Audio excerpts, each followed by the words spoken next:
This meeting is being recorded.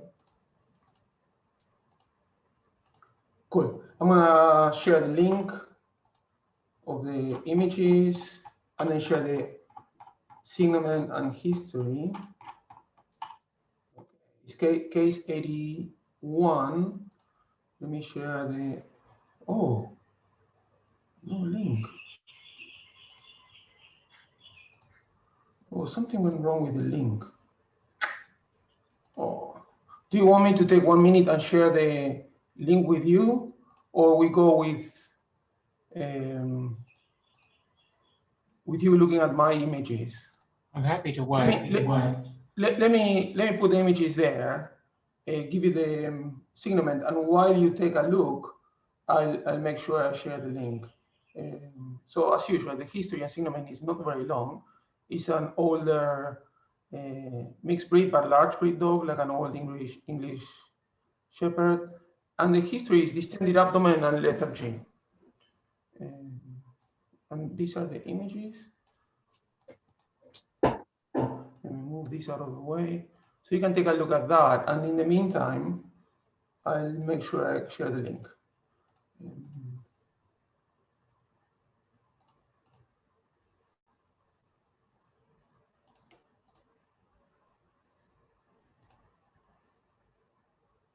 Okay.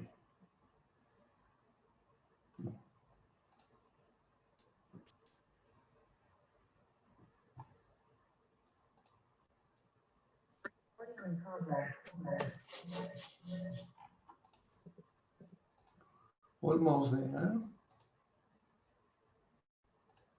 Okay, got the link. And now I'm gonna go to boom, boom, boom. It should be in here, chat.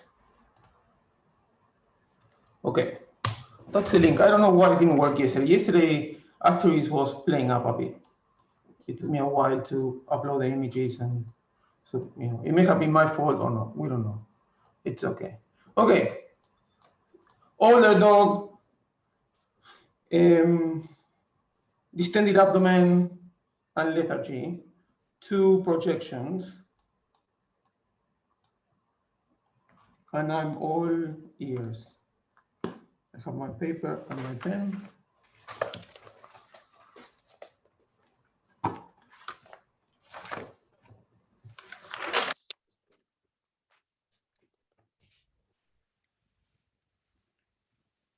Normal or abnormal? Abnormal. Very good. A lot of things jump out, but one in particular is that the trachea is deviated to the right and also dorsally, and there's great displacement of that. Okay. And it's very hard to determine whether it is just the fact that the cardiac silhouette is absolutely ginormous, or if there is also border effacement, particularly if you look on the lateral kind of caudal aspect. There is definitely changes in the lungs there that make it hard to determine if it's like, yeah, some border effacement going on there. So if I push you and try to define those lung changes, you know, there are kind of big groups, and probably the way to go about groups is it diffuse, or is it focal?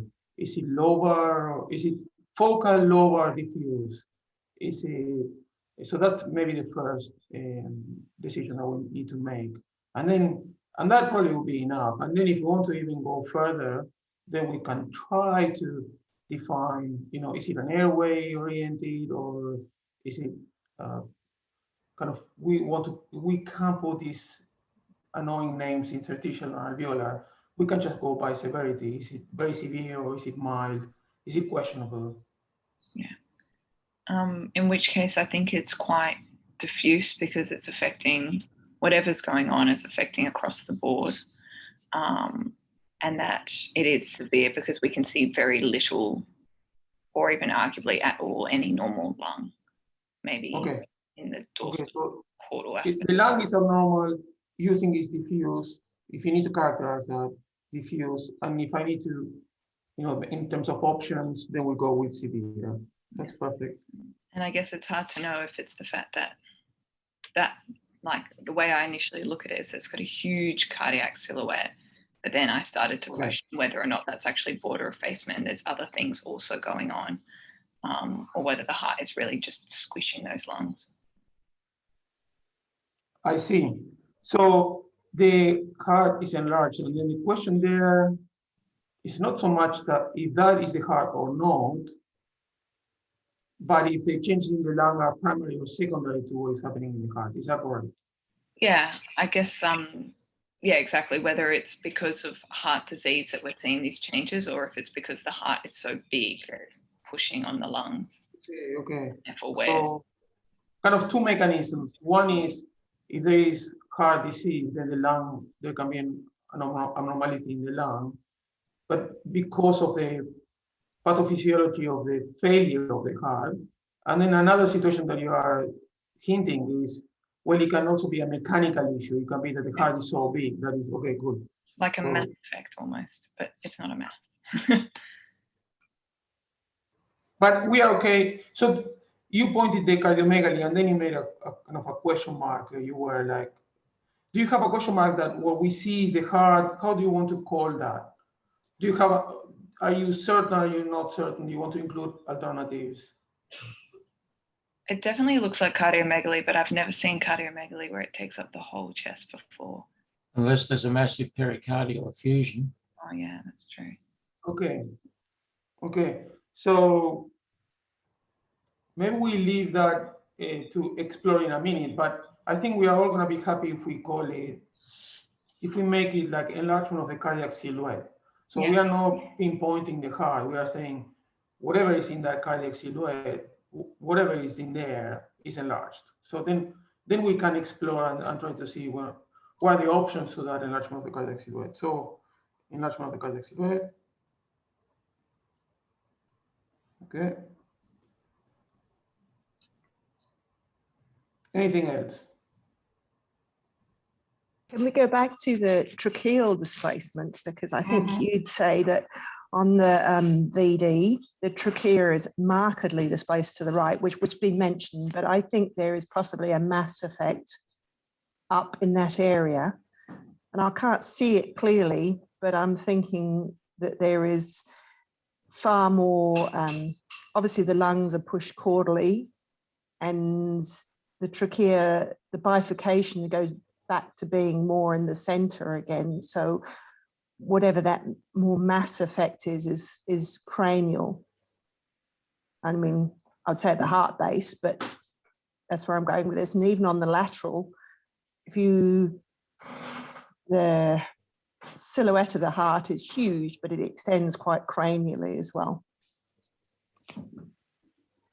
Okay. So then you are kind of pushing that feature a bit forward. It's not only now you're trying to read what is the meaning of that displacement of the trachea. And then we know that the trachea is kind of allowed to go to the right a little bit, but now you're saying, I think it's going too much to the right, and therefore I believe it's being pushed. And then that is helping me to think. And a way to call exactly what we are trying to describe, which is, I think there is a mass, but I don't see the contours, is calling it mass effect. Makes sense? So a very easy way to deal with this, if you are writing a report, is to say there is deviation of the trachea, and then you call that a mass effect. It's different from a mass. It's just a very small thing. But if you call it a mass, someone can argue and say, well, I don't see the contours of the mass. And this is exactly what you were saying. But then we can explore why we don't see the contours of the mass. But I think you still have the right to call it mass effect. And I completely agree with that. Okay, yeah. And also I agree with your comment about the lung being kind of caudally displaced.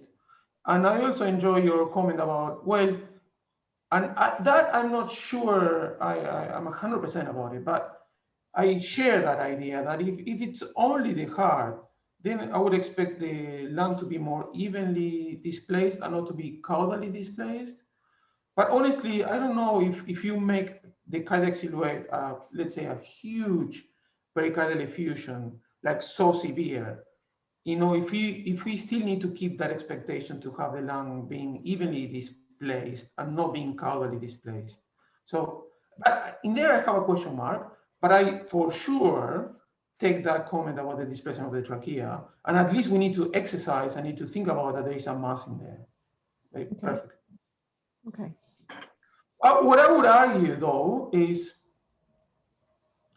and this is just to play a bit difficult, but is that there is deviation of the trachea to the right, but it's no deviation of the trachea. Well, there is deviation of the entire trachea. Do you remember that we had a case and we went back and forth? I think we had a couple of cases with lesions, mass effects in the tracheal bifurcation. One of them was a heart-based mass.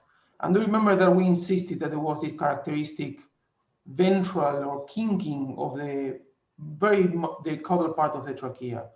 And it's because the mass usually sits. So the trachea, the bifurcation is kind of attached. And then if you put a mass more cranially, then it creates that abrupt curvature of the trachea.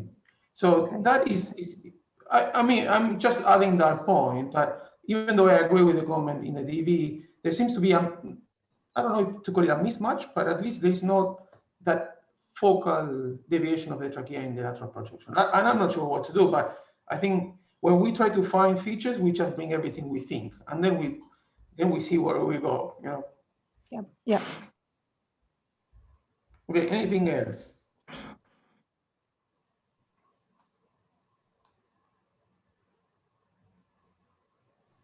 There are a couple more things.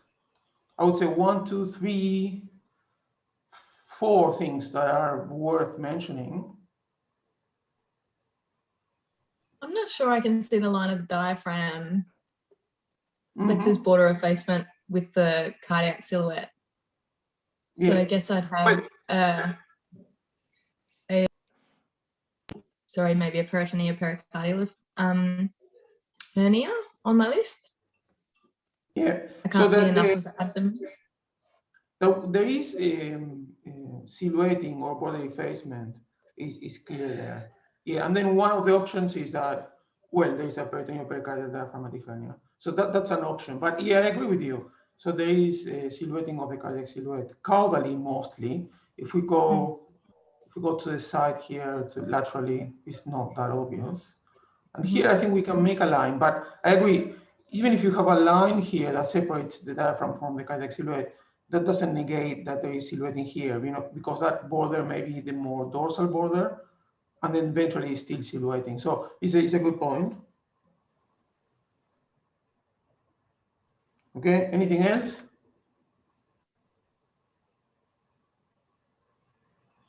There's one element. Oh, sorry. I was going to say there's very poor serosal detail in the abdomen. I was looking at the third view, so I was kind of being cheeky. But you can only really see gas. I have a hard time visualizing. Yeah, so yeah, I could have put the other one, but that's a very good point. And actually, in the history, it mentioned that there was distended abdomen.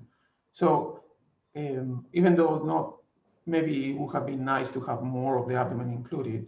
Even what we see here, there is lots of serosal detail, and then even that shape, you know, the abdomen, the thoracic wall comes like this, and then boom, bulges out.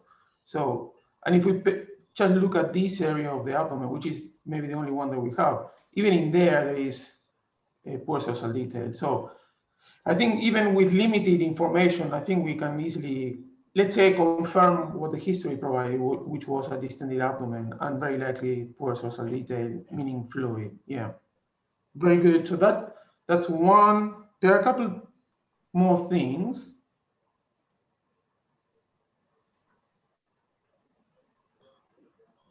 So we want to put distended. They're just a small volume pleural effusion. Very good. So, and it's, suppose you picked on this, very thin, but, and maybe even here, is there. And then in this particular case, I think that's a very important finding, not so much because of the amount or the mechanical issue that may generate in the breathing, but in order to try to figure out the underlying pathophysiology. Yeah, so that's another finding. So a small volume a pleural effusion. And then I have one more at least, which is hard, but I think it's another one that if you are able to go through details, you know, the whole picture may clear up a bit.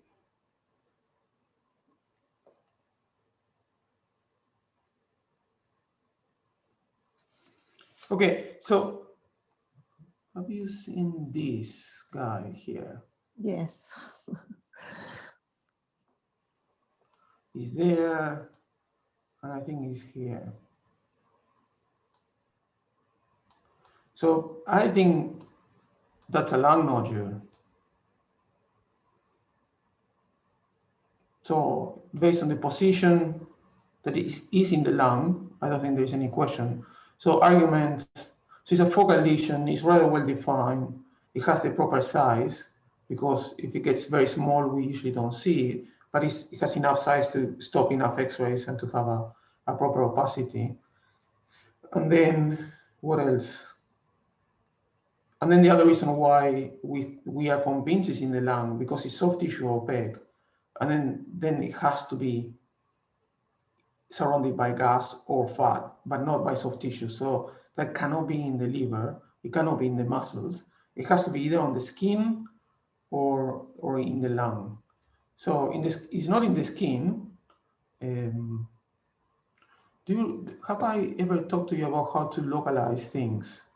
So if you look up this question, and then you have the dog there, and then you say, well, where is that thing? I don't have any questions, but if you do have a question, then you say, this is the cross section of the dog. What this radiograph is telling us is this radiograph is unable to tell us any information about the dorsoventral situation, but it's for sure telling us where it is in terms of laterality. So if we take this as a cross section and we take this as lateral, this image is telling us that that object is somewhere along this line. Make sense? So it could be outside, it could be on the wall, only based on this image. It could be in the liver, it could be in the lung, it could be in the wall again. So that's what this image is telling us. Then if we come to this image, what this image is telling us is exactly the opposite. So it's telling us about where is dorsoventrally, but it's not telling us where it is laterally. So then we can draw a line and say, well, dorsoventrally is, let's say, in the middle or a bit more dorsal. So we draw a line there. And where the two lines crosses is where the object is located. Makes sense? So this is a simple way of dealing with orthogonal projections and localizing something within that 3D object. This sounds easy, and I will always complement that with this thinking that is soft tissue and we see it and so on. If you have a square object, this call is usually very easy. If we have a rounded object, if you have something sitting here, it's a very hard call. But in this case, I think it's a very easy call. Was that useful? You know, how to localize things, and it's just the thinking about the dimension. So it gives you an idea about laterality, this dV, but it doesn't give you any idea about the depth if you want. And the depth in this case is going to be dorsoventral, and the opposite is true here. If you just take whatever information this is giving you and you can, let's say, kind of plot it against what this imaging is telling you, then you can have a better idea where things are located. Okay, I need to erase all of this. Okay, so we got that object, and then I have one more observation, and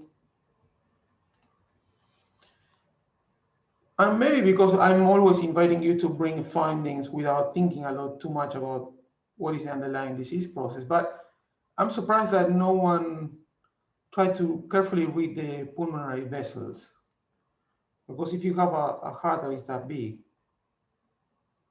you know, it should be kind of an immediate reaction to say, well, what's happening with the lung? And then, because we mentioned the association that if you have a left-sided failure or a left-sided heart disease and the potentially failing, then the consequence of that failing is going to be evident in the lung. So it's gonna be, so I would be a bit desperate to go, not only to see if there's an increased opacity, but to try to see, can I see the vessels? Can I separate pulmonary arteries from pulmonary veins? Are they distended? Because that's gonna give me like huge amount of information about what is going on with that abnormal cardiac silhouette, at least one side of it, which is the left. So if we go like that, I think the pulmonary vessels are, so it's deviated, the airway comes like this and then comes like that. I would probably call this, on the right, we need to be careful not to confuse with the cava vena cava. It's very hard to see the cava vena cava in this case. But I think this is probably pulmonary artery, pulmonary vein. And they're kind of the same. I don't know. So I don't see them that distended, even if, yeah. So sometimes it's not easy, but at least we need to make an effort and include that in our assessment. So I will probably say that I can still see vessels. That's a good news. And the pulmonary veins, if anything, they are not that distended. It's hard for me to find it in this side. I'm not sure if this is the vein or the artery. The radiograph is well positioned. That helps a lot. Okay. Are we going to try to read what's happening? Are we going to try to hypothesize? Try to bring all the findings together. So that's next aim. And then so two more aims. One is, let's say, hypothesis testing. So we try to throw an idea and say, well, if this is the case, then I can explain this, this, and this. And then we think we play with those ideas. If there are more than one, then we try to, make them compete, and we try to get with the one that explains best all the findings. And then after that activity, then the next thing to do is to say, well, if I'm dealing with these two hypotheses and these two competing arguments, what should we do to prove one or the other? What should we do to decide? What modality, what test, what should we do to know more about it? So any hypothesis?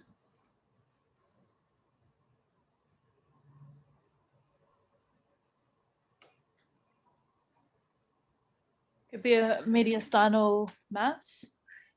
Okay, so that explains the increased opacity in the cranial thorax, the deviation of the trachea, deviation of the lung. Okay, how can you explain the rest of the findings with that idea? I suspect there's a large mass. The nodule suggests it's a lung mass. I was going to back an hemangiosarcoma causing pericardial bleed and secondary fluid in the abdomen as a result of right heart forward failure. Okay. But the lung mass could just be a metastasis, because I thought that too. Yeah, I was going to say pericardial effusion with secondary right-sided heart failure and ascites. Okay. Good. With that, we, I think, can explain almost everything, because then we use the nodule to say, well, it's likely it's an older dog, so the nodule, even though we don't know what it is, but in this context, the nodule may represent the metastasis. And if we think along those lines, then we need to think about a mass in that pericardium, or at least resulting in pericardial effusion. And then the pericardial effusion resulting in right heart failure. And that explains why there is distended abdomen, increased fluid in the abdomen, but also a little bit of pleural effusion, and why the lung vessels are not that distended. So that hypothesis kind of explains everything. I have one argument against that hypothesis. If you just want to be really looking for trouble, and it's usually when there is, so we haven't mentioned the word, but basically we are thinking of pericardial tamponade. Usually that happens when there is a fast increase in the pressure within the pericardium. And then I'm not saying this is 100% thing, but I have this rule, and I think it worked in seeing cases that usually the cases with cardiac tamponade, the cardiac ciliate is not that enlarged, because usually it's an acute process, and then there is not enough time for the pericardium to stretch. That increased pressure goes against the right side of the heart, and then you get the tamponade. I'm not saying that you should not have it's impossible to have a pericardial tamponade with a large pericardium, but I'm saying but with those fast ones, Mariano, you also don't get ascites or pleural effusion because they don't have enough time. Generally, the ones with the big cardiac silhouette are the ones that have got the effusion. Yeah, I agree with that. So yeah, this More could of be a the case. chronic process. They're more of a chronic one, exactly. And it's just got to the point where it can't stretch anymore. The place where I wanted to go, and again, this is, so I shouldn't ask you to read my mind, but I remember reading this case and trying to go one more step, and it's like a playing situation. It's not that you can be certain about it and go with it. Is that because of the mass effect in that cranial mediastinum, the displacement of the heart, I was thinking that maybe the right failure is not due to a tamponade, but due to a mechanical compression by the mass. So this is a very small detail, but I think it's another possibility. So there is a mass that we don't see, and the reason why we don't see the mass is because there is likely within the pericardium, and also the other reason maybe because there is pleural effusion. So we don't see the mass, but we can hypothesize that there is a mass.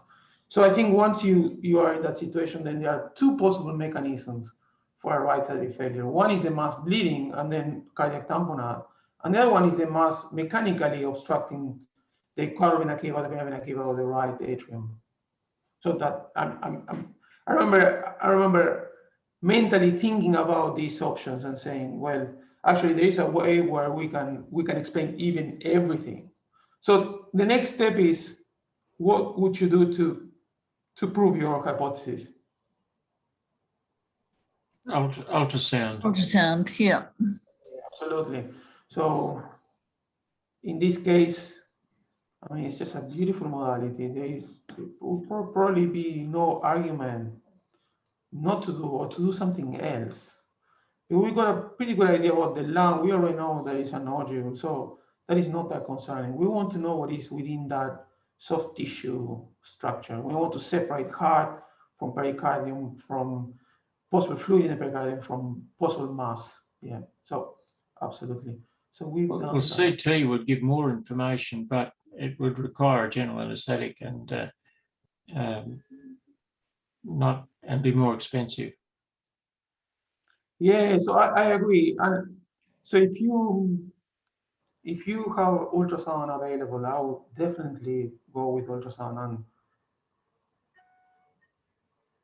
yeah, so if you have both available, let's put it like that. If you have both available, I would really push for ultrasound, because I think is in this situation, I don't see a lot of limitations. I mean, if you think about doing surgery, probably, yeah, but that would be the only situation where I would say, well, if you think going in and, who does that? If there is well, if you want to know where is the mass and you have someone willing to go and remove, I don't think we do that in veterinary field, like removing a heart-based mass. But anyway, so that would be the only situation. Otherwise, the question about what is within that pericardial sac, is it only fluid or there is a mass? That question, we need to try to answer with ultrasound, with no anesthesia, no sedation first. Yeah, no pain, no nothing. I think ultrasound is beautiful in this case. So this is what we've seen. So this is the severe pericardial effusion, and then this was within the pericardial sac. So there was a mass, and I don't remember exactly if we could make the call if there was in the heart base or in the right atrium. I think it was in the right atrium, and then there was some mechanical compression of the vena cavas going into the right atrium, and that explained the distension of the caudal vena cava as it goes through the diaphragm. liver congestion and then fluid in the abdomen. Yeah, so that's the mass. So again, going by principles for a radiograph, and this seems silly, but it's always very, I mean, in my eyes, it makes a lot of sense to go always to the principles. Like for an X-ray, this and this is the same, you know, so you cannot differentiate fluid from mass. They're both the same atomic number. For ultrasound, the interaction between sound and fluid or sound and mass is different. And that's a physical principle why we can separate and why we like ultrasound in this case. So now we can differentiate pericardium from pericardial effusion from mass. And if you want, you can put Doppler and get even more information. Okay, nice image, diaphragm, peritoneal effusion. I'm sure there is some pleural effusion on the other side, but also pericardial effusion. So this is the heart. Okay, so that's it. I was thinking about for a long time, thinking about showing you a right-sided failure. And I think we went through a pericardial tamponade with a normal looking heart once. And then I thought, well, this may be time. And it was nice because they had some small hints. Those are the ones that we love. Maybe we can show off a bit. If you can pick the little things, then it usually makes a difference. You know, it allows you to go a step forward. And then it all depends on how much you trust on those little things. And that comes with time.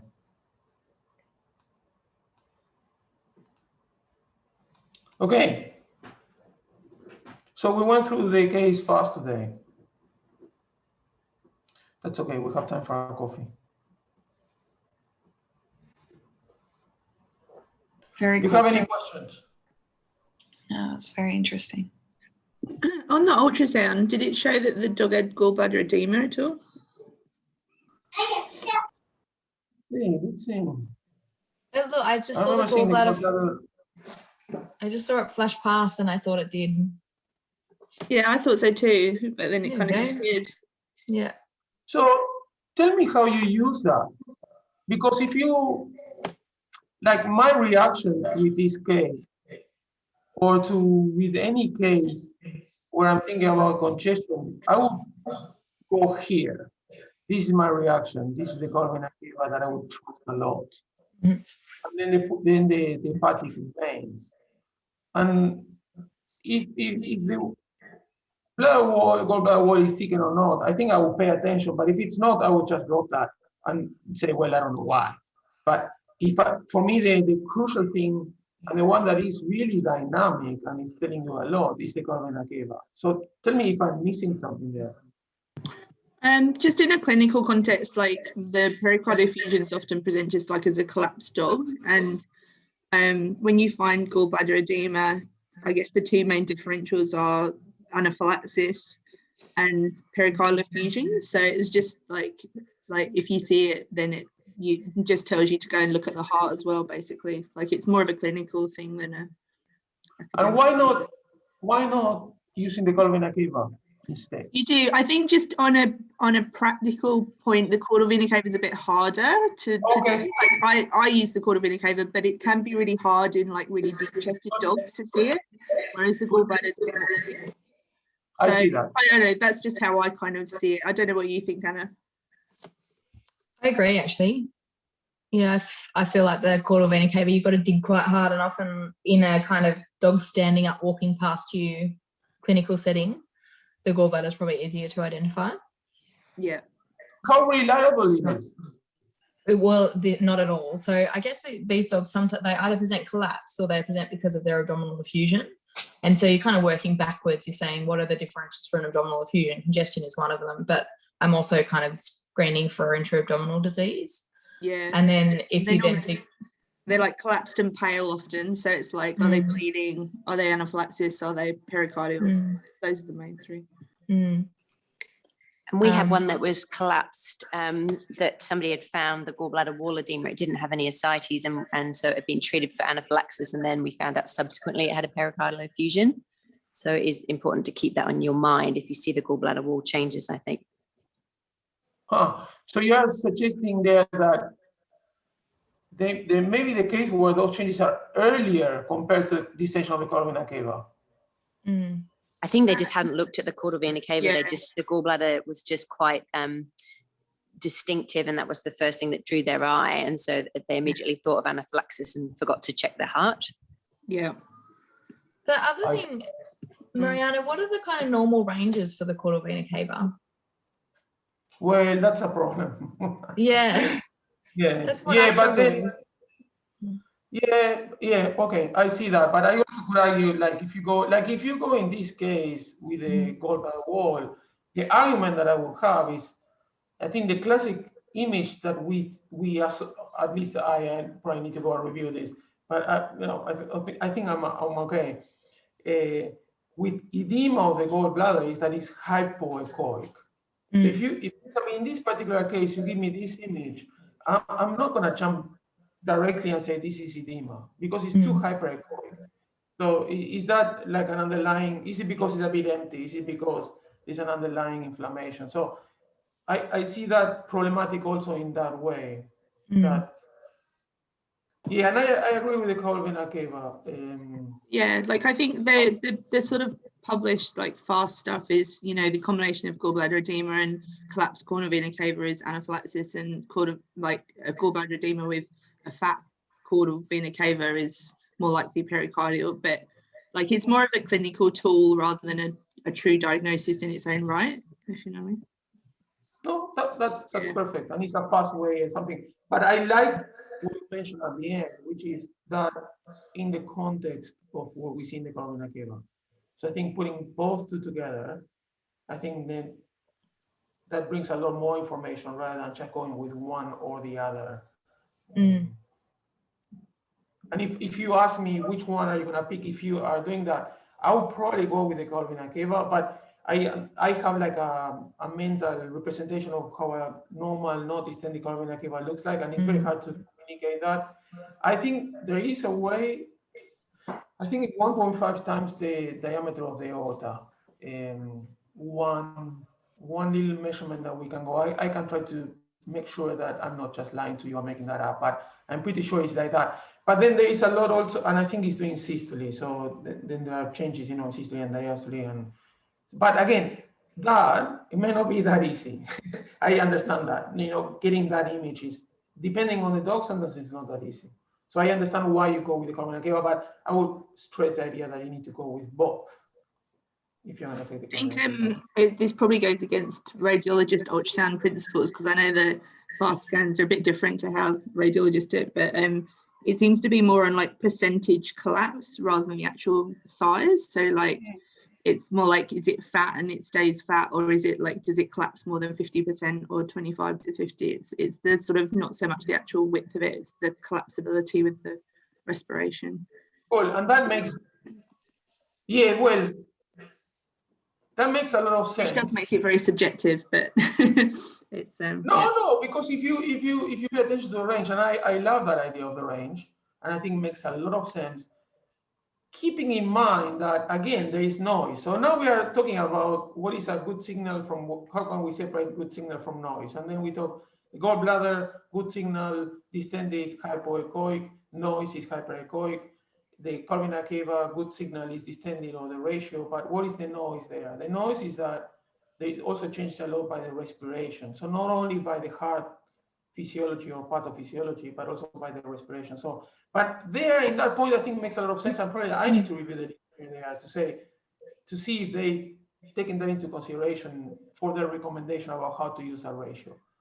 So in my eyes, it makes a lot of sense. Probably I need to go and look that in more detail.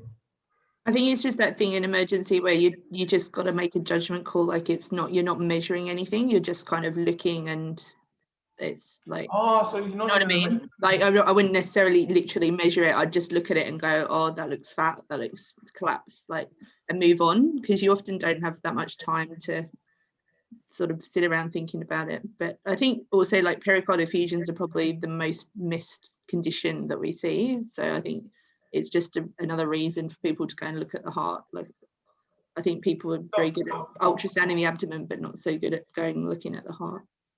So 2 comments from this discussion, and then one like a conclusion. I would say, so we haven't talked about or no one mentioned the pulmonary vessels. So I think the take-home message is, when you have this massive cardiac silhouette, take a look at the pulmonary vessels and take a look at the column vena cava and the liver. Because those are, and I think we are agreeing on that, those are the things that are going to tell you failure on one side, failure on the other side. And then if you are luxury, go gallbladder wall, size of the column vena cava more precisely. But those are the elements, those are the players in a situation like this that you need to look. And I agree with you. Sometimes you don't need to measure or go around and be too detailed, but at least to keep that in mind and to see which way you want to go. And then the other comment that I have is, when you were mentioning about we don't have too much time to go in detail. And I think that also points to a personality thing. Like, for example, I wouldn't be able to do that. I need to go into the detail. I need to. So, for example, when you're talking about that, I was already thinking about, have they pay attention to the respiration or not in their research? Have they considered this or the other? How to do? I love that detail. I love the detail. I love the slight differences, and this just reflects like a personality difference. Some people prefer to do this that for example, and one of the reasons why I will not enjoy making that fast call is because I really love doing my daily work, the possibility for me to go and consult a book and open a book and take an hour for a report if I need to. Make sense? Because I enjoy that more than the fast call. And I think this is not right or wrong. It's just telling us about kind of what we like. We like the detail, or we like to make like the most reasonable call in the context of an emergency, which I probably wouldn't enjoy. I'm really interested in that, Mariano, the different personalities in the different specialties, because I know very well that I'm not a detailed person. I'm a very big picture person. Yeah. It's interesting because I remember like today when I was a student and then I wanted to do equine, whatever, medicine. And then I went with someone that is excellent, but I think she got this clinical approach. And she was excellent because of that, because she would make shortcuts and she would say, well, I don't have time to argue about the pathophysiology of joint disease now. Make sense? And so I was interested in, like, I remember we saw cases where there was a bit of a fusion, and then she would go with a big picture about inflammation, cold, hot, how you treat that. And then I said, well, that's okay, but the horse is gonna improve, okay? But I was very concerned about why is that the horse ended up with that. So I was concerned about the alignment, the weight bearing, the exercise I was doing.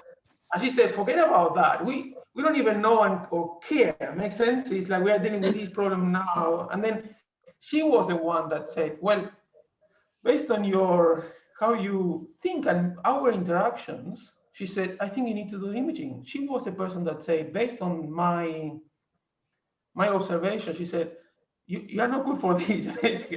You're bringing a lot of things that are not useful now.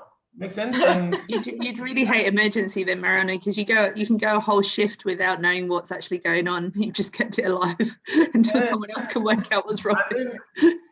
She said, I think you need to think about imaging. And then that was a comment. And when I found imaging, first, the possibility of having half an hour conversations or discussions about this makes sense. So we don't care about the dog. Someone is taking care of the dog.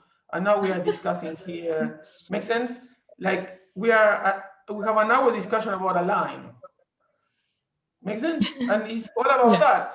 I love that. And I love it. So yeah, and I think it can make you happy or miserable. If you find in life not something that you like it goes with your nature, then yeah, if I go a whole day without knowing what's going on and making calls, that's too stressful for me. I'm interested that you say that you're not detail orientated, Anna, because like I would have thought med's like super detail orientated. Yeah, I was thinking the same thing. Really? I think Yeah. clinical care is detail.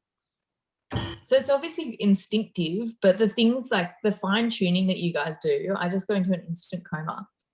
Oh, but I'm the opposite. I think you fine tune stuff and I've lost interest. Like if I've had the case for more than a day, I'm like bored now. Next. It's so interesting. Yeah, maybe it's not detail. Maybe it's like attention. Maybe it's span or just like something. longevity. Like we do the details in the short term and you do the details in the longer term. So we're the cortisol, you're the adrenaline. Yeah, totally. I think there is something there to explore, because when you were saying that as well, I also think I'm not, even though I was saying about the detail, I don't feel that I'm so detail oriented. I would like the big picture. So I don't know how to Yeah, reconcile. interesting. I don't know. Yeah, maybe detail is the wrong word. Maybe it's just focused on different elements of the information. patient. Yeah. Yeah. Anyway, I like the sort of detail tweaking in the short term, like the electrolytes and blood pressure and stuff, but the longer term, like what's actually going to happen to the animal in the longer term, I lose interest. Yeah. That's definitely my gig.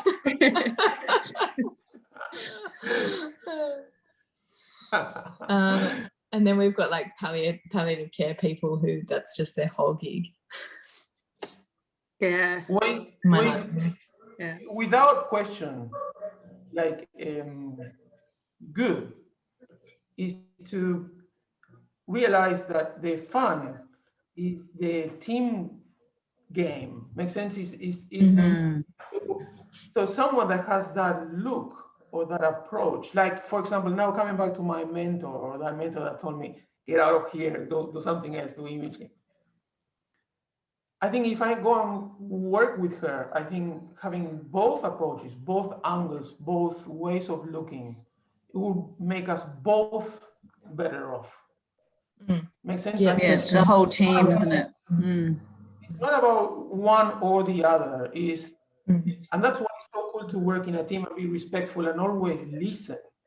Because someone may be showing you something that you are completely blinded. And it may be, again, it's not about being wrong or right. It may be move us, both of us, one step. And then the next good contribution is going to be my contribution from that new angle. But yeah, being aware that we all have different approaches and ways of thinking and processing information and being respectful of that. I think it's not only fun, but also it's more successful. Yeah. Agreed. I totally agree. Yeah. 100%. Thanks, team. It's getting very deep. Yes. But I can just visualize, you know, a rugby game where we're passing the ball to each other appropriately, you know. Yeah. Into that goal, that end goal. Or inappropriately sometimes. Oops, pass it back. Yeah. All right, team. Nice talking to you. Thanks, Thank Mariano. you. Thanks, Mariano. Thanks, Mariano. Ciao.